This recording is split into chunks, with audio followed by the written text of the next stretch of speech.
Hi, what's going on? Oh, this and that. Had a late night, but early morning and fun. What's that? So I'm here with Timothy Woodward Jr., director of Till Death Do Us Part. Um, I kind of want to start with this because looking at your IMDb, a lot of directors usually start off as writer director or something of that sort, but you're just pretty much a director through and through and producer as well. Kind of what got you started in that? Because from my position, I don't see many people of your ilk that just go right into directing. They usually fall into it through other means or Well, get to it through other means.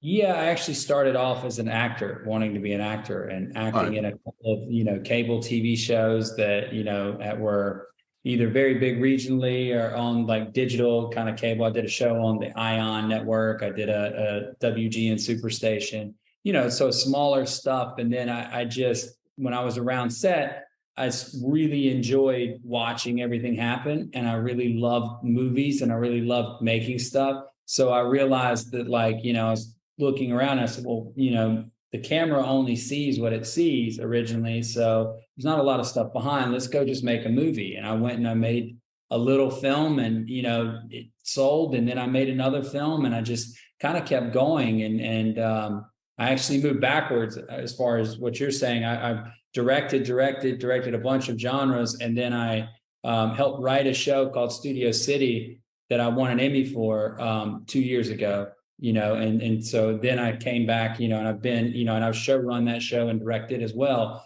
And it just, I love directing though. I love directing. I love putting movies together. I love trying to entertain. I love trying to grow, and trying just different things. If you look at my IMDb, I have a lot of, Westerns, 1920 gangster movies, horror films, action movies. So I try to mix it up and I try to grow.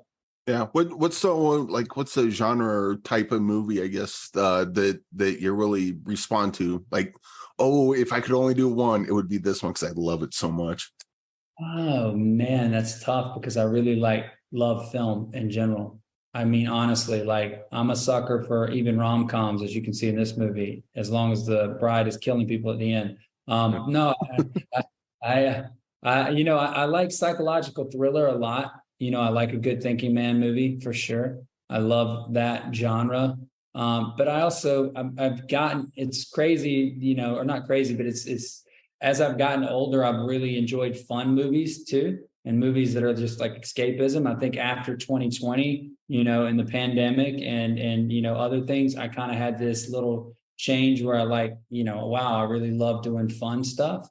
So it just, I think, depends on where I'm at a certain time. I would say psychological thriller or horror comedy right now are my two, but that could change in a year from now. A couple of years ago, it was westerns, so it just really depends. Yeah, and you kind of said tongue in cheek with rom com, but Till Death Do Us Part definitely has that flavor until Yeah, it's not anymore. Do you yeah. like doing the genre bending? That's going to be You know, pretty exciting.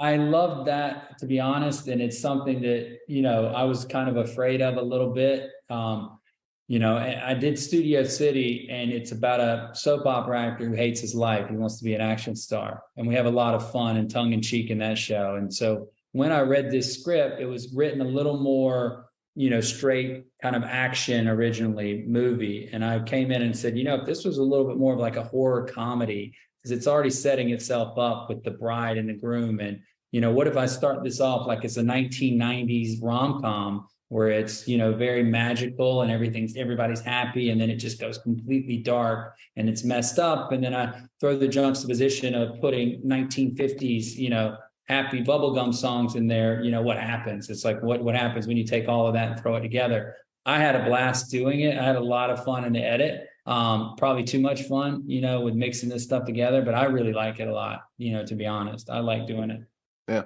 Also, where did you find Natalie Burn? Because I was not familiar with her, but she's quite the action star in this. Like and you don't have a lot of quick cuts, so you can tell that she's doing a Yes. lot of her fighting.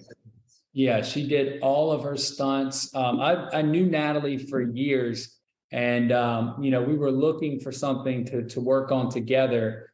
And I had read this script, but I'd passed it through. And then Natalie actually sent it back to me and said, hey, what about this one? Would this one be, something that you would want to collaborate together on a professional level? Yeah, sure. I read it and I saw all the action stuff in there. And then I thought, well, with Natalie, we could do even more because she used to be a ballerina. She's got a lot of training and a lot of martial arts training. So we could really push it. So she does everything, I think, except for there's maybe one fall and I think the motorcycle bit, she didn't do a piece of it, but everything else is her. So we got to really choreograph, and I went in and worked with the guys really heavy on, shooting wide. If you look, a lot of it's really wide shots. Where you see her fully taking the hits, doing everything. So it was cool. But yeah, so I'm very blessed she was in the film.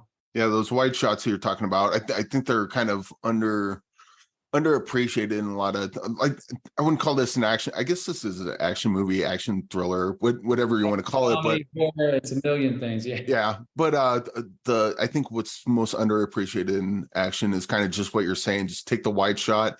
Look, the actors know what they're doing. They have these moves rehearsed, and just let them go and just let that do the thing. But how much preparation? Because they just nailed these parts, so it had to have been a lot. They did a lot of training. Her and DY Seo, Arnold Chan was amazing, who's on this. But her and DY did a lot of training before we were shooting. They shot previews, and we came up with some ideas.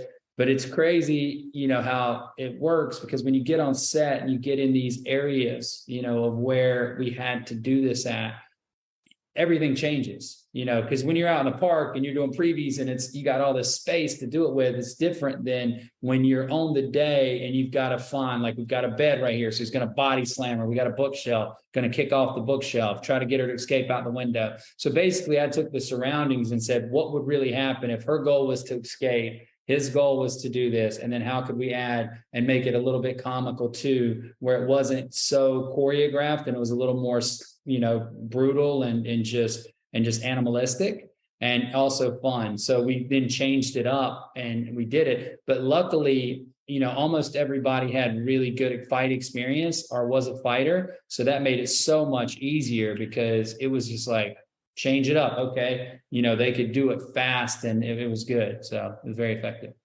What kind of difficulties did you have on set, or just trying to get the movie made, if anything? Because usually stuff with like effects and gore and action, you figure you'd run into a couple problems that you have to kind of dodge around.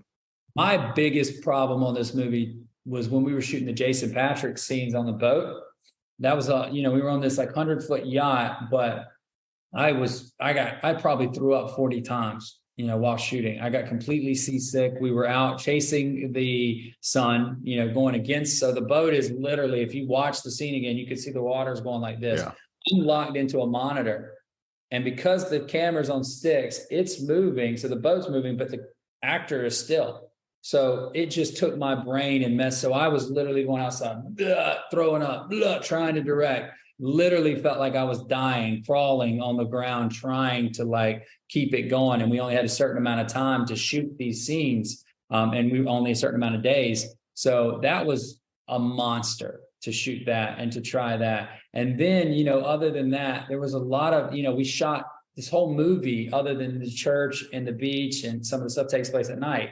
So, 75% takes place at night. And that's a challenge, because you're working all night long. You're working long hours. You're doing a lot of fighting. You're doing a lot of gore. You've got a lot of, we have some brutal kills with chainsaws and other stuff that require special effects, all that you're seeing on camera. And, it's a challenge honing in that light for each individual room, having the patience for that. Your actors are tired. It's a challenge to keep pushing through and trying to demand to get what you want. And one thing is the Cam scene with the bride, where she's actually what you have on your screensaver.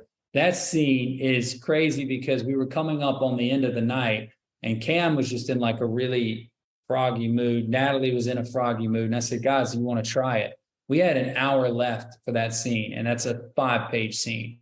And everybody's like, Tim, you're crazy. But I was like, look, these guys are already like, they had already done this other scene. They're hyped up about it. I said, let's go. Let's just see if we can do it. Let's change the blocking a little bit and see how it plays out. And they shot that scene in about an hour and 15 minutes. And every other one was shot 10 times longer than that. You know, we had originally scheduled, I think, 7 or 8 hours for that scene, or six hours for that scene, a half day. And they did it in an hour and 15 minutes. And so what you see is what you get with how brutal they were with each other, and her holding the knife up his throat, yanking his head down, doing all that. They were really into it.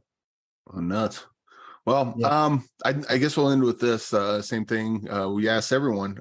We have a "What's in the Box" segment, and in the box, we like people to put movies that they like, that they think are underseen, that they like, that no one really talks about. What's a movie for you that really resonates with you, that you like, that you think more people should watch? In the Mouth of Madness. That's a great pick. Great pick. Yeah, I like that movie a lot. There's a lot, man. I mean, that people haven't seen. Yeah, that's probably. I think Mouth of Madness works because it's John Carpenter. Everyone knows who John Carpenter is, but that and like Prince of Darkness are like two that they don't get much. They don't get much play.